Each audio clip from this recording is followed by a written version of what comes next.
Good morning students. तो आज हम लोग जो पार्ट पढ़ने जा रहे हैं इसका नाम है संज्ञा। अब इससे पहले आपका असेसमेंट 1 कंप्लीट हो चुका है, उसका रिवीजन भी हम लोगों ने कर लिया है। अब बारी है एग्जाम की। तो क्योंकि आपको वो चैप्टर पढ़ाए जा चुके हैं, उनका रिवीजन भी कराया जा चुका है, तो मैं ये आशा करती हूँ कि आपका एग्जाम बहुत अच्छा होगा और आपको मार्क्स भी बहुत अच्छे मिलेंगे। फिर असेसमेंट 1 हमारा कंप्लीट, रिवीजन कंप्लीट, बस एग्जाम बचा है ना। तो अब हम लोग स्टार्ट करते हैं असेसमेंट 2 का फर्स्ट चैप्टर, इसका नाम है संज्ञा। अब जानते हैं संज्ञा क्या होती है। इससे पहले वाली क्लास में आप सब लोग पढ़ चुके हैं संज्ञा किसे कहते हैं। क्लास 1 में आपने पढ़ा संज्ञा क्या होती है, क्लास 2 में पढ़ा, क्लास 3 में पढ़ा, 4 में भी पढ़ा, अब 5 में भी हम लोग पढ़ेंगे कि संज्ञा किसे कहते हैं। तो पहले से ही थोड़ा बहुत आप जानते हैं, बाकी मैं आपको बताती हूँ तो आप और क्लियर हो जाएगा, है ना। तो पहले हम देखते हैं कि संज्ञा किसे कहते हैं। संज्ञा, देखिए, इस दुनिया में, इस पूरे संसार में हर चीज का कोई ना कोई नाम होता है। आप बताइए, अच्छा ये क्या है, ये बोर्ड है, इसको हम बोर्ड कहते हैं। कोई किताब है, कुर्सी है, मेज है, हम उनको उनके नाम से ही तो जानते हैं। अगर ना पता हो कि इसे क्या कहते हैं या इसका कोई नाम ना हो तो हम इसे कैसे बोलेंगे, नहीं बोल सकते। तो इसी तरह दुनिया में जितनी चीजें हैं सबका कोई ना कोई क्या है, नाम है। तो उन्हीं नाम को हम क्या कहते हैं, संज्ञा। अब इसको हमको आप बड़े क्लास में आ गए तो इसको आपको परिभाषा में लिखना पड़ता है। अब आप ये नहीं लिख सकते कि नाम वाली चीजों को हम संज्ञा कहते हैं, हालांकि ये सही है, लेकिन आपको अपनी क्लास के अकॉर्डिंग आंसर देना होगा ना।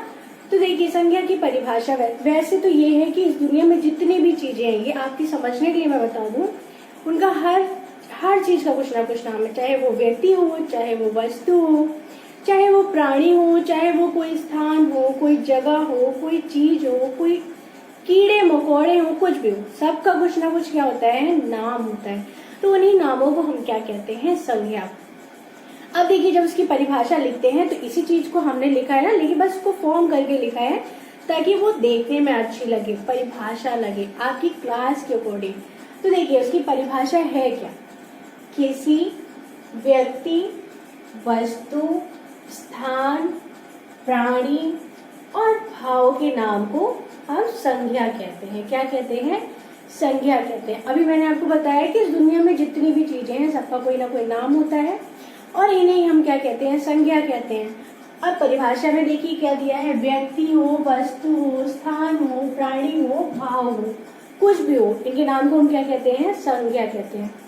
अब दुनिया में भी तो देखिए यही चीजें तो होती हैं, व्यक्ति होते हैं, वस्तु होते हैं, प्राणी होते हैं, यानी कि जिनमें प्राण होता है, जीवन होता है, भाव होते हैं। इसके अलावा और भी कुछ चीज होती है, जो भी होती है, अगर उनका नाम है तो वो क्या कहलाएंगी, हमारी संज्ञा कहलाएंगी। तो अब आप संज्ञा समझ गए होंगे कि आखिर संज्ञा होती क्या है।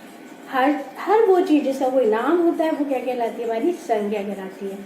और परिभाषा में जब आप इसको लिखेंगे तो क्या लिखेंगे, किसी भी व्यक्ति, वस्तु, प्राणी और भाव के नाम को संज्ञा कहते हैं। देखिए, जैसे हम लोग कुछ व्यक्तियों के नाम, वस्तुओं के नाम, प्राणियों के नाम, स्थान के नाम देख लेते हैं। हाँ, जैसे मैंने यहाँ लिखे व्यक्तियों के नाम, महात्मा गांधी, नरेंद्र मोदी, राहुल, राम, मोहन, रोहित, ऐसे आप सोहन, प्रखर, रितेश, जो भी आप नाम लें, सारे क्या होंगे, व्यक्तियों के नाम होंगे। फिर वस्तुओं के नाम, किताब, पंख, मेज, पेंसिल, कुर्सी और पंखा।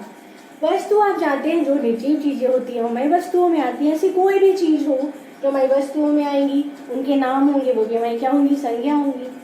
फिर स्थान के नाम, यहाँ मैंने लिखे विद्यालय, अस्पताल, मंदिर, आगरा, इनके अलावा बहुत सारे जगह होती हैं, बहुत सारे स्थान होते हैं, तो आप किसी का भी नाम लिख सकते हैं अगर आपसे एग्जाम में पूछा जाए तो, है। फिर भाव के नाम, भाव यानी कि मिठास, सुंदरता, बचपना, बुढ़ापा, जवानी, ऐसे ही बहुत सारी भाव होते हैं। हमारी खुशी होती है, दुख होता है।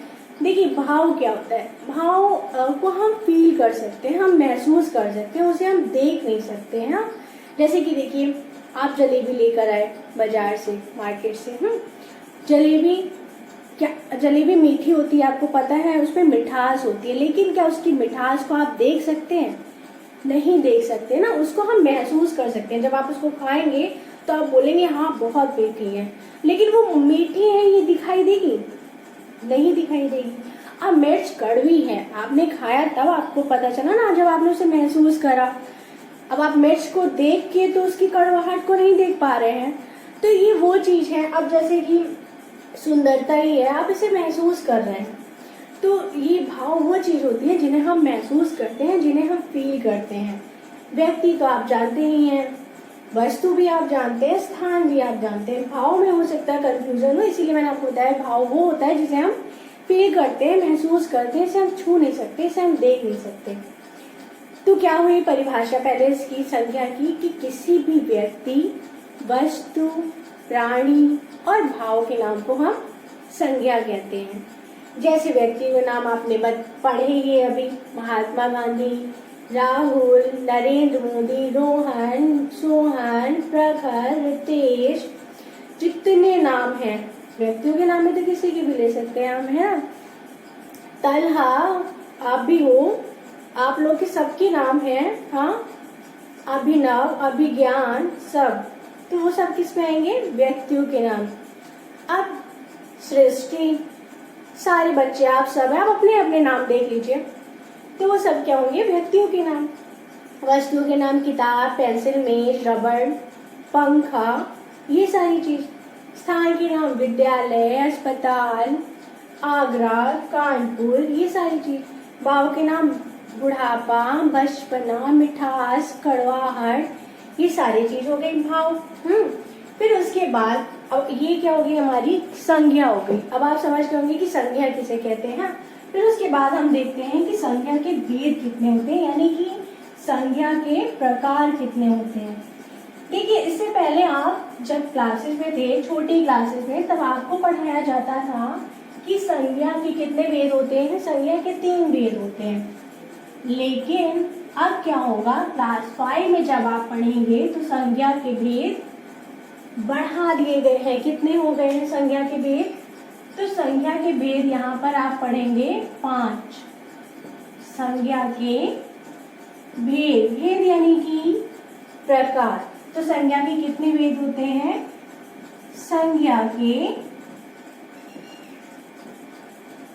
5 भेद होते हैं। कितने भेद होते हैं? 5, है ना। और इससे पहले आप पढ़ते आए थे कितने? 3। कौन कौन से? जातिवाचक, व्यक्तिवाचक, भाववाचक। अभी तक आपने यही पढ़े थे। तो चलिए पहले इन 3 को लिख लेते हैं, उसके बाद 2 और जो है वो मैं आपको बताती हूँ। अभी तक आपने कौन से पढ़े? व्यक्तिवाचक संज्ञा का भेद एक आपने पढ़ा, व्यक्तिवाचक संज्ञा, जातिवाचक संज्ञा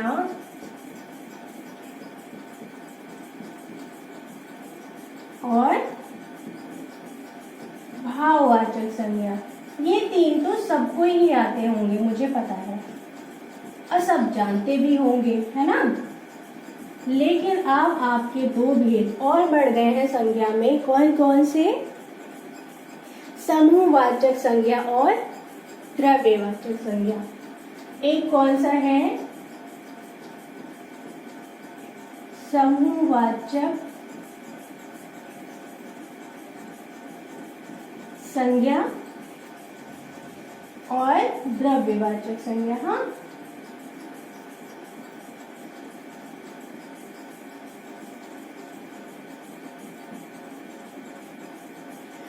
तो एक बार इनके नाम फिर से पढ़ लीजिए, फिर उसके बाद एक एक करके मैं आपको एक्सप्लेन करती हूँ कि व्यक्तिवाचक संज्ञा क्या होती है, जातिवाचक संज्ञा क्या होती है, भाववाचक संज्ञा क्या होती है, समूहवाचक संज्ञा क्या होती है और द्रव्यवाचक संज्ञा क्या होती है। तो पहले संज्ञा के भेद कितने होते हैं? संज्ञा के 5 भेद होते हैं, ये याद रखिएगा। अभी तक आप 3 पढ़ते आए थे, जातिवाचक, व्यक्तिवाचक और भाववाचक। लेकिन अब क्लास 5 में आपको पढ़ना है संज्ञा के 5 भेद होते हैं। कौन कौन से? मेरे साथ बोलिए। व्यक्तिवाचक संज्ञा, जातिवाचक संज्ञा, भाववाचक संज्ञा, समूहवाचक संज्ञा और द्रव्यवाचक संज्ञा। तो संज्ञा के कितने भेद होते हैं? अब ये भूलिएगा मत, संज्ञा के 5 भेद होते हैं। कौन कौन से?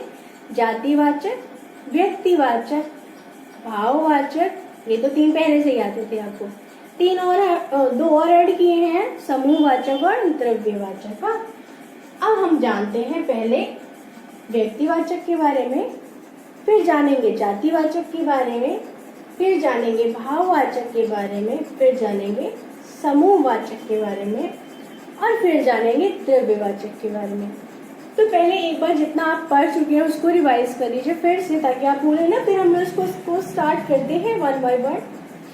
तो संज्ञा पहले किसी भी व्यक्ति, वस्तु, प्राणी और भाव के नाम को संज्ञा कहते हैं। गुड। ये याद हो गया आपको? मुझे नहीं लगता इसके बाद आप भूल जाएंगे कि संज्ञा किसे कहते हैं। इसको तो आप समझ गए होंगे ना। किसी भी व्यक्ति, वस्तु, प्राणी और भाव के नाम को संज्ञा कहते हैं। Very good. मेरे ख्याल से सबको आ गया होगा और बोल भी रहे होंगे। और अब तो शायद बोल भी हो गए होंगे कि मैम ने कितनी बार बता दिया। तो जब बता दिया तो आपको आ भी जाना चाहिए ना। फिर उसके बाद हमने क्या, जब आपने ये पढ़ लिया, फिर हम लोगों ने व्यक्ति, वस्तु, स्थान, भाव के नाम को भी देख लिया कि वो क्या क्या होते हैं। भाव याद रखिएगा, उसको हम महसूस कर सकते हैं। हाँ, वो भाव होते हैं। फिर हम लोगों ने देखा आगे कि संज्ञा के भेद कितने होते हैं। तो संज्ञा के भेद 5 होते हैं। कौन कौन से? जातिवाचक, व्यक्तिवाचक, भाववाचक, समूहवाचक और द्रव्यवाचक। इतना मुझे नहीं लगता कि अब आप भूलेंगे। इतना पूरा क्लियर हो गया। उसके बाद हम आगे बढ़ते हैं। हाँ, तो एक एक करके इसको अब हम जानेंगे। पहले हम लोग जानेंगे व्यक्तिवाचक संज्ञा के बारे में कि व्यक्तिवाचक संज्ञा क्या होती है। तो आपने भी परिभाषा पढ़ी थी संज्ञा की। फिर आप कहेंगे मैम फिर से वही बता रही हैं, लेकिन उसको जब आप फिर से सुनेंगे तभी तो जान पाएंगे ना आगे। तो किसी भी व्यक्ति, वस्तु, प्राणी, भाव के नाम को संज्ञा कहते हैं। ठीक।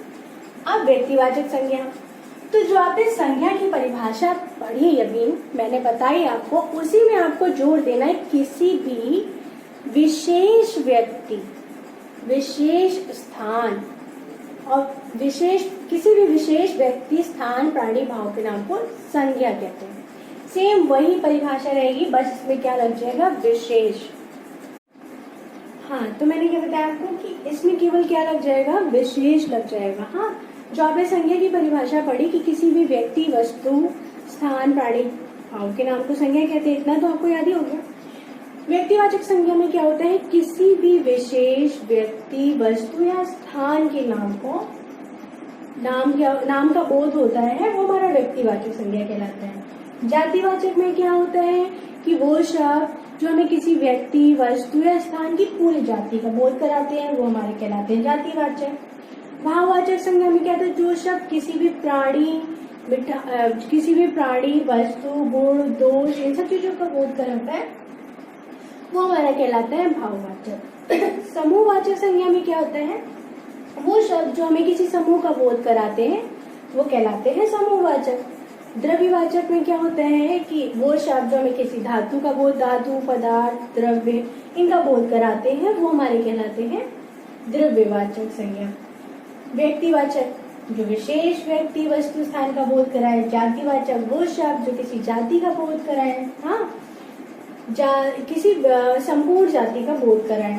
भाववाचक जो हमें गुण, दोष, भाव, स्वभाव, दशा उसके बारे में बताते हैं, वो समूहवाचक होते हैं, जो हमें समूह का बोध कराते हैं। और द्रव्यवाचक होते हैं वो जो किसी धातु या पदार्थ का बोध कराते हैं, जो शब्द। लेकिन इनको हम नेक्स्ट वीडियो में 1 बाय 1 डिटेल में पढ़ेंगे और मैं इनका एग्जाम्पल देके आपको समझाऊंगी। तो आज आपको इस वीडियो को देखने के बाद क्या रिवाइज करना है, फिर से पढ़ना है, फिर से देखना है, याद करना है संज्ञा की परिभाषा, संज्ञा के भेद 5 वो, और इन शॉर्ट मैंने आपको ये बता दिया कि क्या होते हैं, लेकिन इसकी डिटेल मैं आपको नेक्स्ट वीडियो में 1 बाय 1 एग्जाम्पल के साथ बताऊंगी। ओके, तब तक आज जो आपको पढ़ाया उसको आप रिवाइज करिएगा घर पे।